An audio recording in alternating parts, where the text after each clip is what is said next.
आलेल्या गौरीचे माहेर पण थाटामाटात केलं जातं। म्हणजे गौरी ही आपल्या घरची 3 दिवसाची पाहुणी असते, ती माहेर वाशिनी म्हणून येत असते। त्यामुळे आपण सर्वजण अगदी आनंदाने उत्साहाने गौरीचं आगमन करायचं असतं। तर नमस्कार मंडळी, आजच्या व्हिडिओमध्ये मी तुम्हाला गौरी आवाहनाविषयी संपूर्ण माहिती देणार आहे। त्यामध्ये गौरी घरामध्ये कशा आणाव्यात, गौरी घरात घेताना काय म्हणावे, गौरीचा सण हा 3 दिवस चालतो, तर या 3ही दिवशी आपल्याला काय काय करायचे आहे, त्याचबरोबर त्या दिवशी गौरी आत घेण्याचा मुहूर्त, ज्येष्ठा गौरी पूजनाचा मुहूर्त आणि गौरी विसर्जनाचा मुहूर्त, अशी ज्येष्ठा गौरी बद्दल संपूर्ण सविस्तर माहिती पाहायची असेल तर व्हिडिओ शेवटपर्यंत पहा। जास्तीत जास्त लोकांपर्यंत शेअर करा आणि चॅनेलला सबस्क्राइब नक्की करा। तर यंदा मंगळवार दिनांक 10 सप्टेंबर 2024 रोजी ज्येष्ठा गौरींचं आगमन होणार आहे। अनेक कुटुंबामध्ये आपापल्या रीतिरिवाजाप्रमाणे गौरी बसवल्या जातात। अखंड सौभाग्यासाठी तसेच सुख समृद्धी समाधान कल्याणासाठी ज्येष्ठा गौरीचा सण साजरा केला जातो। 3 दिवस चालणाऱ्या या उत्सवात पहिल्या दिवशी गौरीचे आगमन, दुसऱ्या दिवशी गौरीचे पूजन, तिसऱ्या दिवशी विसर्जन केले जाते। गौरी म्हणजेच माता पार्वती ह्या भगवान शंकर यांच्या पत्नी आणि विघ्नविनाशक गणपती बाप्पांच्या माता आहेत। गौरी हे माता पार्वतीचे दुसरे नाव आहे। भाद्रपद महिन्यातील अनुराधा नक्षत्रावर ज्येष्ठा व कनिष्ठा गौरी आवाहन केले जाते। महाराष्ट्रात या सणाला महालक्ष्मी पूजन असेही म्हटले जाते। महालक्ष्मी ही समृद्धीची देवता असल्याने गौरीची पूजा करतात।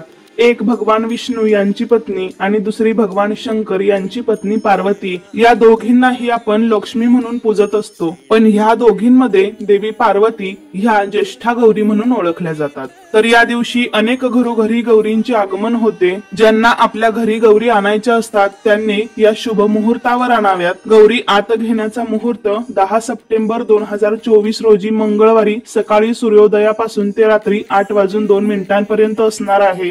पण अनेक जण असे म्हणतात की भर उन्हामध्ये गौरी आतमध्ये घेऊ नयेत, त्यासाठी अनेक ठिकाणी सायंकाळी 4 ते 7 या दरम्यानच गौरी घरामध्ये घेतल्या जातात। खरे तर तिन्ही सांजेला हीच वेळ चांगली असते गौरी घरामध्ये घेण्याची। उगीच घाई गडबड करू नये, अगदी शांत प्रसन्न वातावरणात आनंदाने गौरी घरामध्ये घ्याव्यात। अनेक ठिकाणी वेगवेगळ्या पद्धतीने गौरींची स्थापना केली जाते, पण आपल्याकडे पूर्वीपासून जी पद्धत चालत आलेली आहे त्यानुसारच आपण गौरींची स्थापना करायची आहे। काही जणांकडे उभ्या गौरी असतात तर काही जण केवळ मुखवट्यांची पूजा करतात। अनेक ठिकाणी 5 लहान मडक्यांची उतरंड रचून त्यावर गौरीचा मातीचा मुखवटा बसवतात, तर काही ठिकाणी धातूंच्या कोठ्यांवर मुखवटा बसवतात। काही ठिकाणी सुवासिक फुले येणाऱ्या वनस्पतीची रोपे अथवा तेरड्याची रोपे एकत्र बांधून त्यांची प्रतिमा तयार करतात आणि त्यावर मातीचा मुखवटा चढवतात। रूढीप्रमाणे मूर्तीला साडी नेसवून अलंकाराने सजवतात, तर काही ठिकाणी नदीकाठचे 5 लहान खडे आणून त्यांचे गौरी म्हणून पूजन केले जाते। अशा प्रकारे भाग बदलला की थोड्याशा पद्धतीही बदलतात, त्यामुळे प्रत्येक ठिकाणची पद्धत ही थोडीफार वेगवेगळी असू शकते। तुमच्याकडे परंपरेनुसार जी पद्धत चालत आली आहे त्यानुसार तुम्ही करू शकता। तर आता मी आमच्या इकडे कशा पद्धतीने गौरी पूजन करतात त्याप्रमाणे सांगत आहे। तर गौरी घरात घेण्यापूर्वी आपले घर अंगण स्वच्छ असावे, कारण आपण बाहेरून गौरी घरात आणत असतो। तर त्या दिवशी दारात छान अशी रांगोळी काढावी, त्यामध्ये लक्ष्मीची पावले अवश्य काढावीत, कारण या दिवशी आपण छान असं गौरीचं स्वागत करायचं आहे। तसेच तुळशी समोर देखील रांगोळी आणि लक्ष्मीची पावले काढावीत, कारण या दिवशी तुळशी पूजन करूनच तुळशीपासूनच गौरी आपल्या घरामध्ये घेतल्या जातात।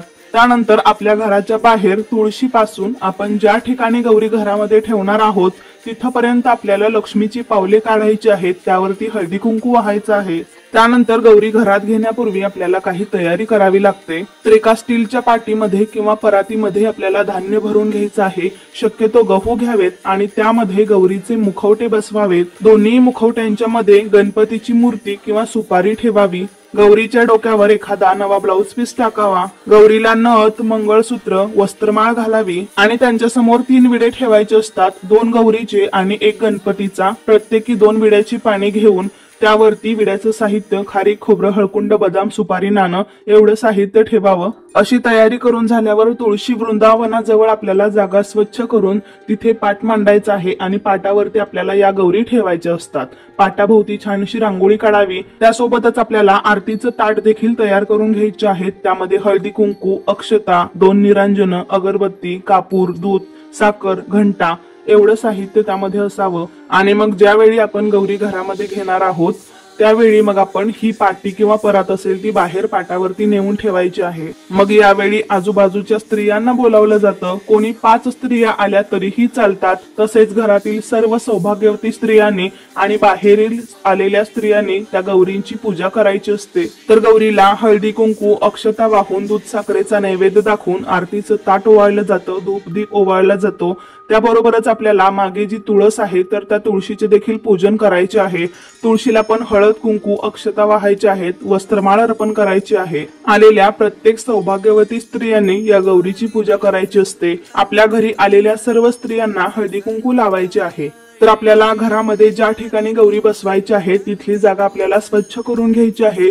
तुम्हाला काही छोटं मोठं डेकोरेशन करायचं असेल ते सुद्धा तुम्ही सकाळीच करून ठेवू शकता। तर मंगळवारी 10 सप्टेंबरला गौरींचे आगमन होईल। तर त्याचा मुहूर्त सकाळपासून रात्री 8:02 असेल। दुसऱ्या दिवशी गौरींचे पूजन केले जाते। तर 11 सप्टेंबरला सकाळी 11:30 नंतर तुम्ही पूजा आणि महानैवेद्य अर्पण करू शकता। आणि तिसऱ्या दिवशी 12 सप्टेंबरला रात्री 9:53 गौरीचं विसर्जन आपण कधीही करू शकतो। त्यानंतर गौरी आत घेताना कुंकवाचं पाणी आपण एका ताटामध्ये करायचं असतं आणि ते पाणी तुळशीपासून गौरी ज्या ठिकाणी आपण ठेवणार आहात तिथपर्यंत हात उमटवले जातात।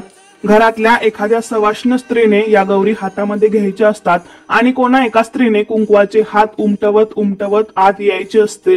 गौरी घरात घेताना मात्र शांत न घेता घंटानाद करायचा असतो किंवा ताट चमच्याने वाजवत गौरी घरामध्ये आणायच्या असतात आणि घरात येताना उंबरठ्यावरती ठेवलेलं धान्याचं मापटं ओलांडून आतमध्ये यायचं असतं। आमच्या इकडे एक मापटं उंबरठ्यावरती आणि पुढे 4 ग्लास धान्याने भरून ठेवलेले असतात।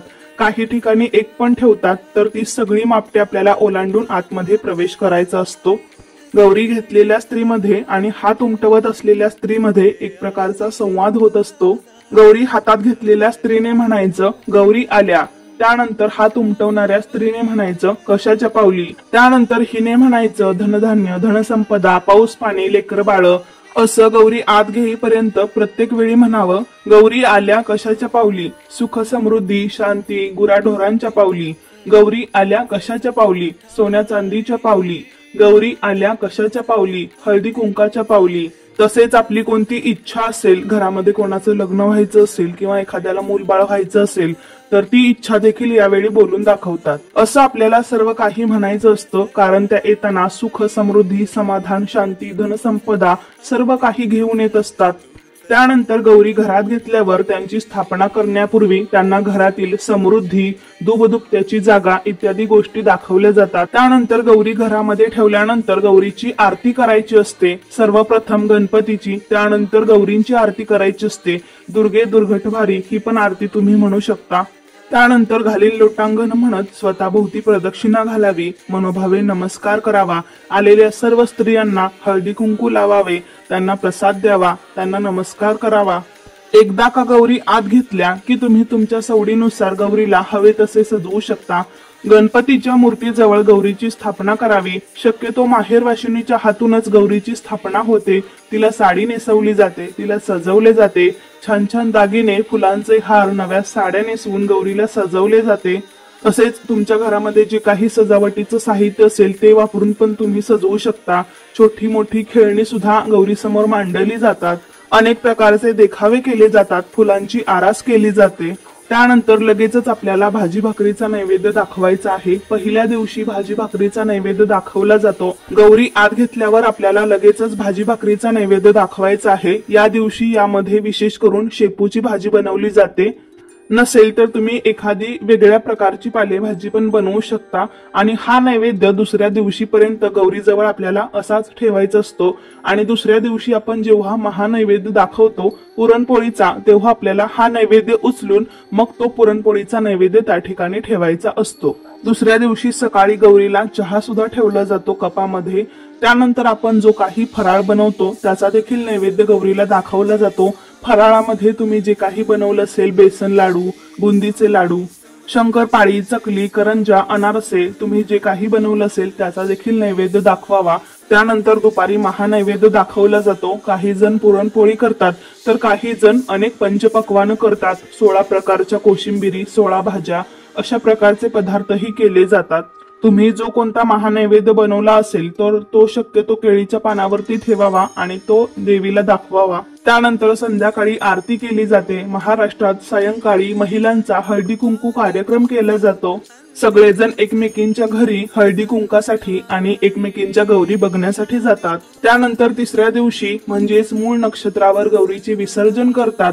तर त्या दिवशी सकाळी नेहमीप्रमाणे गौरीची पूजा आरती करावी आणि त्या दिवशी सुताच्या गाठी बांधतात। काही ठिकाणी दोरे घेतात असं देखील म्हणतात। तर त्या सुतात हळदी कुंकू, रेशमी धागा, सुकामेवा, फुले, झेंडूची पाने, बेलाचं फळ, तुळशी पत्र, काशी फळाचे फूल, जास्वंद फूल असे एक एक जिन्नस घालून गाठी बांधतात आणि त्या दोऱ्यांची पूजा करून पुन्हा ते गौरी समोर ठेवले जातात। तिसऱ्या दिवशी गौरीला शेवयाची खीर किंवा कानवल्याचा नैवेद्य दाखवतात। तुमच्याकडे जशी पद्धत आहे त्यानुसार तुम्ही नैवेद्य दाखवू शकता। आणि तिसऱ्या दिवशी जेव्हा सकाळी गौरींची आरती केली जाते तेव्हाच गौरीची ओटी देखील भरली जाते। तर खणा नारळाने गौरीची ओटी भरली जाते।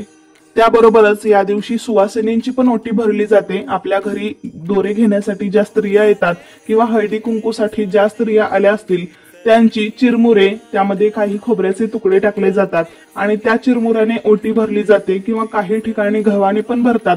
ज्याच्या त्याच्या पद्धतीनुसार तुम्ही ओटी भरू शकता। त्यानंतर गौरी विसर्जनाच्या दिवशी संध्याकाळी गौरीची पूजा आरती करून काही चुका झाल्या असतील तर क्षमा प्रार्थना केली जाते। पुढील वर्षी लवकर येण्याचे आमंत्रण देऊन त्यांचा निरोप घेतला जातो। तर गौरींचे विसर्जन करण्यापूर्वी आपल्याला एक मंत्र म्हणायचा आहे, यांतु देवगणा सर्वे पूजा मादाय पार्थिवीम इष्टकाम प्रसिद्ध्यर्थ पुनरागमनायच। हा मंत्र म्हणून पुढील वर्षी लवकर येण्याचे आमंत्रण देऊन त्यांचा निरोप घेतला जातो। अशा प्रकारे आमच्या इकडे महाराष्ट्रात अशा पद्धतीने 3 दिवस हा सण चालतो। तर अशा प्रकारे आजच्या व्हिडिओमध्ये मी तुम्हाला गौरी आवाहनापासून ते गौरी विसर्जनापर्यंत सर्व माहिती देण्याचा प्रयत्न केला।